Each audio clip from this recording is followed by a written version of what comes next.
তাকে এক পলক দেখতে, তাকে একবার ছুতে তার অনেক অনুরাগী জীবন বাজি রাখতে তৈরি। আর বক্স অফিসে তাকে ঘিরে বাজি রাখছে প্রযোজকরাও। আর আমি কথা বলছি মিমি চক্রবর্তী।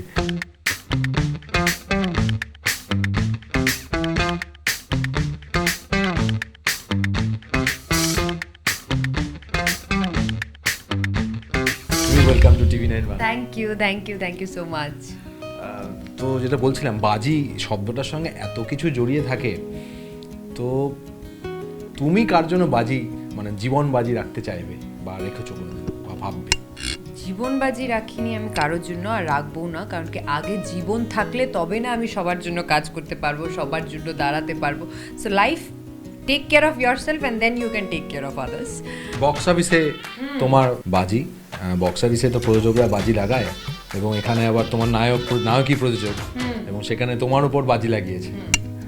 না, অ্যাকচুয়ালি এই সময়টা যেই সময় ছবিগুলো রিলিজ করছে is a very difficult time for us actors, industry, technicians, producers, distributors, halls. আমরা চোখের সামনে দেখছি কীভাবে হলসগুলো পড়ে যাচ্ছে, কীভাবে ওই সিঙ্গল প্লেক্সেসগুলো নেমে যাচ্ছে।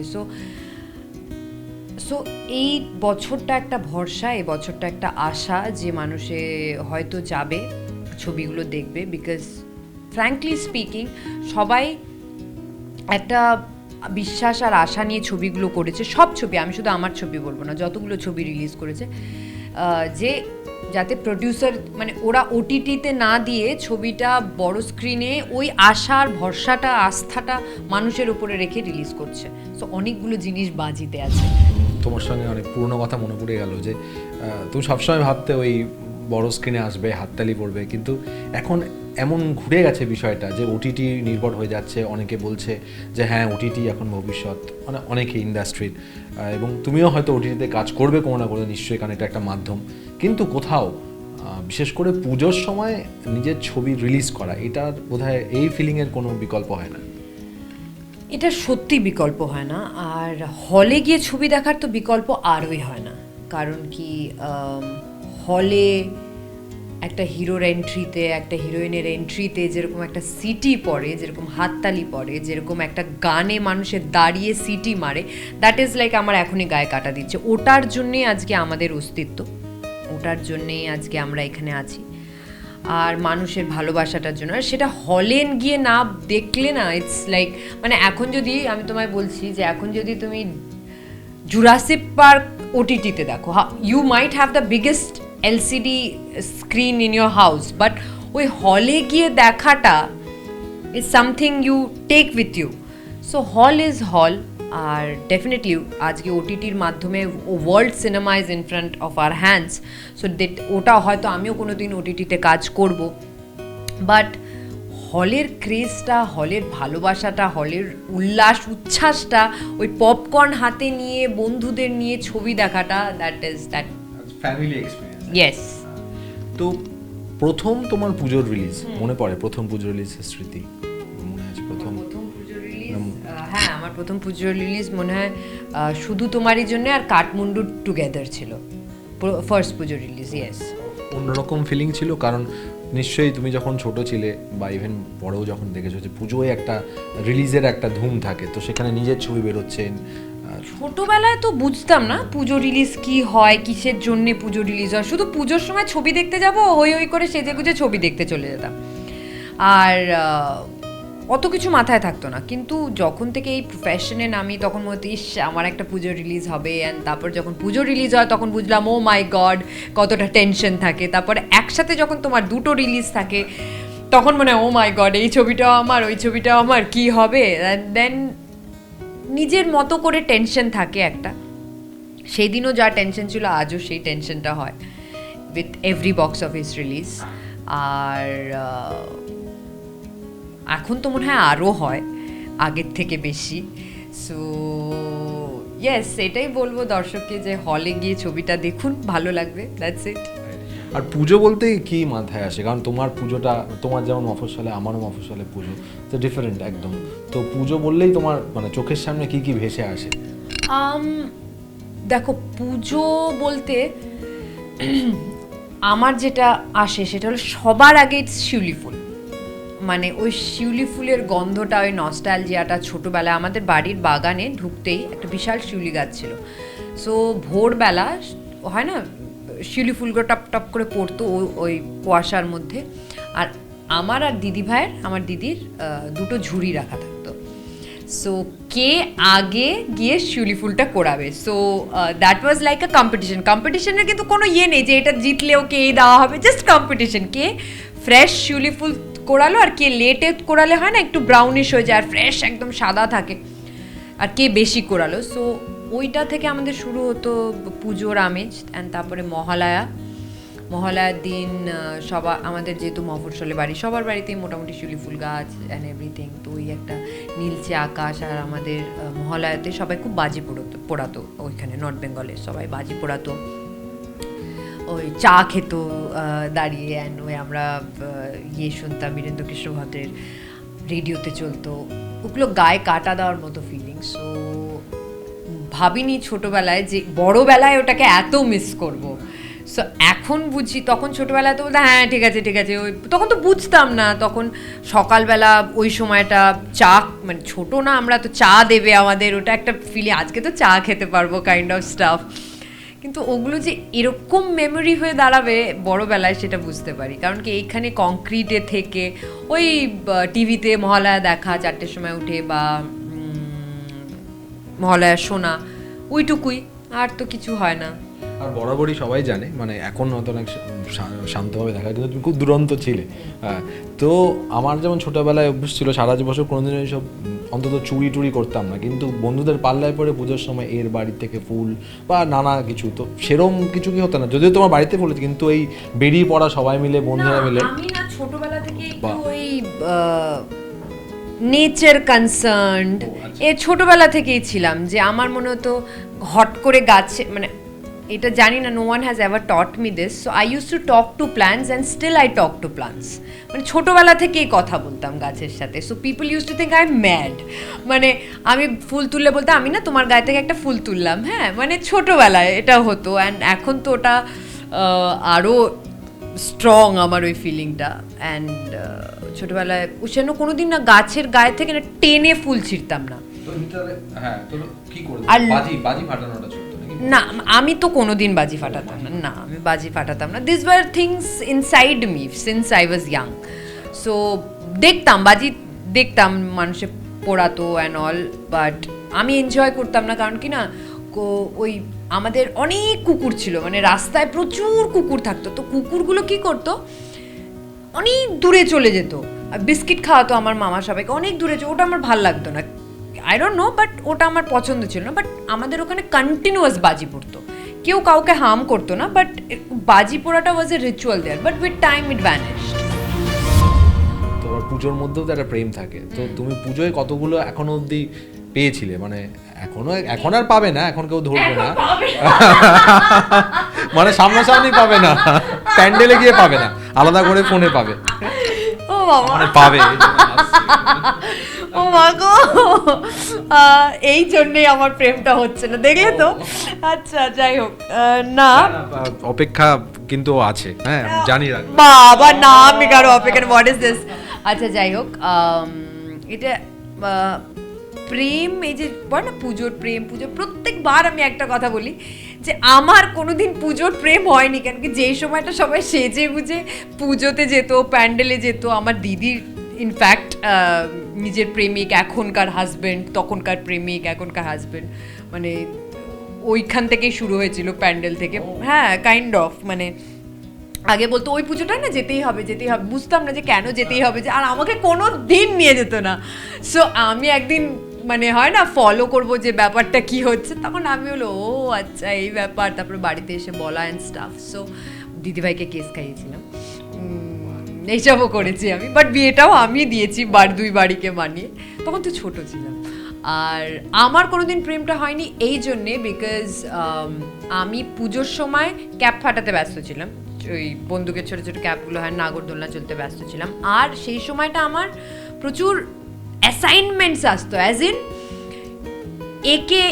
একে একটু ভয় দেখাতে হবে, একে এই করতে হবে, তাহলে তোমাকে দুটো ড্রেন মিল্ক দেওয়া হবে, তোমাকে ক্যান্ডি ফ্লস দেওয়া হবে, ওকে একটু থ্রেড করতে হবে, তো এগুলো করতাম আমি, আর আমি এই জিনিসগুলো করতাম। সো পুজো প্রেম never happened with me. Offer এসছে কিন্তু তুমি পাত্তা দাও। অফার না, কেন কি অফারটাও আসেনি, কারণ আমরা যেখানে থাকতাম আমার মামার বাড়ি with so many mamas and everything, কারো সাহস নেই তো সামনে এসে বলবে আমি তোমাকে ভালোবাসি, সে ছবি হয়ে যাবে। So it's like no. তো সিনেমার কথা একটা আছে, যেটা হচ্ছে জিদ্দার সঙ্গে প্রথম, মানে অদ্ভুত লাগে, এতদিন ধরে রয়েছে জিদ্দা রয়েছে, তুমি রয়েছে, অথচ এতদিন পর কাজ হলো একসঙ্গে, মানে সেটা কি একটু মানে মানে কি অদ্ভুত লাগে, হচ্ছে বেটার কথা হলো যে আমার মা আমাকে সবসময় বলে এই জিৎ তোর সাথে কাজ করবে না, তুই জিতের সাথে কাজ করলি না, মানে my mom is a Jeet fan, so জিতের সাথে কাজ হলো না, না রে তোর। She always use to tell this, and জিদ্দার সাথে আমার যখনই আলাপ এমনি দেখা কথা তো হতোই, অ্যান্ড দেন ওয়ান ডে একদিন অফিসে জিদ্দার সাথে দেখা করতে এসে we are just chilling on, and he said that you know there's something, do you want to come and listen to it? I said okay, let's listen to it. আর বললো কিন্তু তোমার এতগুলো দিন ফ্রি পাওয়া যাবে? I said যদি তোমার সাথে কাজ করতে হয় তাহলে আমি এতগুলো দিন ফ্রি করে নিচ্ছি, and then the entire thing happened. এটা খুব ভালো ঘুরছিল, সেটা হচ্ছে একটু খাবার দাবারের অর্ডার করছিল আর কি মাঝে মধ্যে, মানে যেগুলো সচরাচর মুখে করতে দেখা যায় না। সেটা কি পুজোর এফেক্ট, মানে খাবার দাবার? পুজো চলে এসছে তাই জন্যে, মানে পুজোতে ডায়েটে কোনো রকম না মানে দেখো আমি কোনোদিন ডায়েট বলে কিছু মেনটেন করি না, একটা ছবির জন্য একটু তোমাকে একটু গ্লুটেন ফ্রি খাও, সেটা দেওয়া যাবে না। হ্যাঁ গ্লুটেন, তোমার মনে আছে এখন মানে টর্চার্ড হয়েছে না, ও এত টর্চার্ড হয়েছে গ্লুটেন ফ্রি শুনে, দ্যাট হ্যাঁ এখন মানে গ্লুটেন ফ্রিটা খাই। আর এখন যেহেতু পুজো আসছে তাই জন্যে এখন দুটো ছবি শেষ হয়ে গেছে, এই চাপগুলো চলে গেছে, পুজো ভাবটা চলে এসছে, চারদিকে প্যান্ডেল হচ্ছে, এই হচ্ছে, সো আমিও পুজোর মুডে ঢুকে গেছি এবার।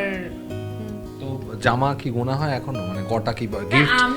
আমি তো মনে মনে গুনি, কিন্তু এখন বড় হয়ে গেছি তো তাই জন্য এখন গোনা যায় না, মানে কিন্তু এখন লোককে দিতে ভাল লাগে, সো গিফটস দিতে ভাল লাগে পাওয়ার থেকেও, বাট গুনি মনে মনে গুনি কটা আছে কটা হলো। তো কি ধরনের ড্রেস পুজোর জন্য আলাদা করে এবার প্ল্যান করেছো? আমার তো পুজোতে তোমরা সবসময় দেখেছো আমি ইন্ডিয়ান্স পরি, অ্যান্ড স্পেশালি শাড়ি অঞ্জলি দেওয়ার সময়, সো দ্যাট ইজ পেটেন্ট। আর যখন ধুনুচি নাচি বা সন্ধি পুজোর সময় সালোয়ার, সো ওগুলোই। আরেকটা যেটা জানতে চাইবো যে তোমার এই ধরো এই জিদ্দার সঙ্গে কাজ করছো, একদম আউট অ্যান্ড আউট এটা কমার্শিয়াল মুভি, আবার যেটা তুমি শেষ করলে খেলা যখন হোক বা মিনি, এই যে দুটো ব্যালেন্স, এটা কি মিমি চক্রবর্তীর কাছে অফার আসছে বলে এভাবে নিচ্ছে, না নিজেও চাইছে যে আমি কোথাও এই ব্যালেন্সটা মেনটেন করবো, যে আমি নিজে কমার্শিয়াল হিরোইন প্লাস সোকল নিশ যেগুলো বলে আমি সেগুলোও কিন্তু যথেষ্ট ভালোভাবে করতে পারি, যারা ভাবছেন আমাকে দু ধরনের ছবির জন্যই ভাবতে পারেন। আমাকে একটা কথা বলো Debu, haven't I done this much before? I did গানের ওপারে, পুপে, সাদা শাড়ি, লম্বা চুল when I was 20, and then I did বোঝে না Riya, so I have done this much before, because আমার মনে হয় না, আর আমি বিশ্বাস করি এটা যে আমার জন্য কোনো ছবি ডিফারেন্ট নয়, আই এম অ্যান এন্টারটেইনার, আর আমাকে যেই পাত্রে ঢালবে আমি সেই পাত্রের শেপ নিয়ে নেবো, that is my kartavya as an entertainer I believe. আর আমি খাদও করেছি, আমি কি করে তোকে বলবো করেছি, আমি পোস্তও করেছি, I have done it much before, so and people have loved me in any avatar I have come, and I have that faith that you know যদি আমাকে আমার ডিরেক্টর একটা চরিত্র দিচ্ছে, I can do justice to my character, and that is what I am trying to do, and I am obliged right now that আমার জন্যে গল্প লেখা হচ্ছে, আমাকে ভেবে গল্প লেখা হচ্ছে, আমি এটার জন্য কৃতজ্ঞ যে এই অপরচুনিটিটা সবাই সবসময় পায় না, and especially in a small industry like us, so really I'm grateful that I can do খেলা যখন, I can do বাজি, and at the same time I can do mini. বাজি বললে যেমন আমার অনেকগুলো জিনিস মাথায় আসে, বাজি মাত আসে, বাজি হয়, বাজিগার আসে, তো তোমার কাছে কোন শব্দ আসে আর কি?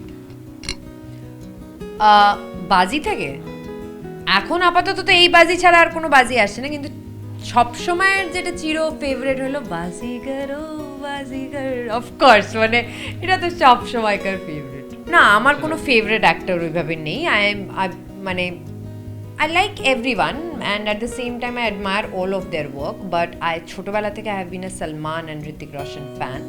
বলিউডটা একটা, বলিউডের তো আলাদা ফ্যান ফলোয়িং হয়ই এখনো, যেরকম চুরাকে দিল মেরাতে মানে ইটস মানে একটা চুরাকে দিল মেরা এখনো শুনলে মনে হয় ডান্স করি। তারপর বাজিগার যেটা বললাম তোমাকে, তারপর সালমান খান তো of course, you know who doesn't like Salman Khan, and Hrithik Roshan, Kaho Naa প্যার হ্যায় আমি ছোটবেলায় 50 বার দেখেছিলাম। ঋতিক রোশনের ছবি লাগিয়ে রাখতাম বইয়ের মানে টেবিলের সামনে, আর তার সামনে কি করতাম, বই লাগিয়ে রাখতাম, মা যে চলে যেত আবার ঋতিকের সাথে কথা বলতাম। সো এগুলো ইজ লাইক বলিউড ক্রেজ। এই অবধারিত যে প্রশ্নটা আসছে, অনেকে এখন বলিউডে পা রাখছে, তোমার সমসাময়িক বা তোমার পরে যারা এসছে নায়িকা, এবং তুমি নিজে গান বা তুমি পলিটিক্যালি ন্যাশনালি পরিচিত হয়ে গেছো, তুমি তোমার গানের মাধ্যমে তুমি হিন্দি গান করছো এবং হয়তো সামনে আবার একটা আসবে। তো সেই জায়গায় দাঁড়িয়ে বলিউড নিয়ে কী ভাবছো? মানে আমরা কি মিমি চক্রবর্তীকে বলিউডে দেখতে পাই খুব তাড়াতাড়ি? সম্ভাবনা? এই প্রশ্নটা অনেকেই করে, but what happens for me is like I am a very মানে আমার এতগুলো দিক মেনটেন করতে হয় না, ওটাতেই আমি হাবুডুবু খাচ্ছি। অ্যান্ড ডেফিনেটলি আই এম মানে I would definitely love to when the right thing comes to me. I am obliged that things are coming to me, but not the right one at the right time probably. But someday, yes, if everything is okay, yeah. জানতে চাইবো গান নিয়ে যখন কথা হচ্ছে, নতুন গানের নিশ্চয়ই তোমার অ্যালবাম বেরোবে, তো সেই অ্যালবামের সম্পর্কে কিছু কি আসতে চলেছে? এখন it's too early to say about it. No, this is like you'll get to know. It's very early to say. না, তাহলে কি ইংলিশ? না, it will be Bangla only. আমার পরানো যাহা চাই তুমি তাই গো, আমার পরানো যাহা চাই।